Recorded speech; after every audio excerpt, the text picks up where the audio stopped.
পিছনে 100 জন মানুষ আছে আর তাদের বয়স হলো 1 বছর থেকে শুরু করে 100 বছর পর্যন্ত। আর এরা সবাই মিলে কম্পিট করছে $2.5 লাখ জন্য। প্রত্যেকে নিজের কিউবে চলে যাও। আর এটা আমার অন্য ভিডিওগুলোর মতো নয়, এই 100 জন মানুষ নিজেরাই ডিসাইড করতে চলেছে কে $2.5 লাখ ডিজার্ভ করছে। প্রত্যেকে নিজের কিউবের ভেতরে যাও।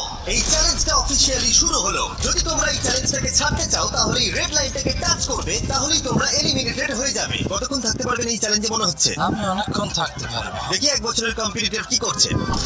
তুমি কি টাকাটাকে জিততে চাও? ঠিক আছে, ট্যাবলেটটা নিয়ে মজা করো। এই যে লাইনটা দেখছেন এটা শেষ পর্যন্ত টিকে থাকবে। আমি 48, দারুণ লাগছে। এটা শুরু থেকেই পরিষ্কার ছিল যে মাঝ বয়সীরাই ছিল সবথেকে বেশি ফোকাসড আর ডিটারমিন্ড, কিন্তু সেটা অবশ্য সবাই ছিল না। বাইরে পা দিলে তুমি কিন্তু হেরে যাবে। ওকে, তাহলে 2 বছর এলিমিনেট হয়ে গেল। যেমনটা ভেবেছিলাম সবার প্রথমে বাচ্চাটাই বেরিয়ে গেল। তোমার এখানে ভালো লেগেছে? ও যখন বলতে পারবে তখন জিজ্ঞাসা করবো। আর কিছু বয়স্ক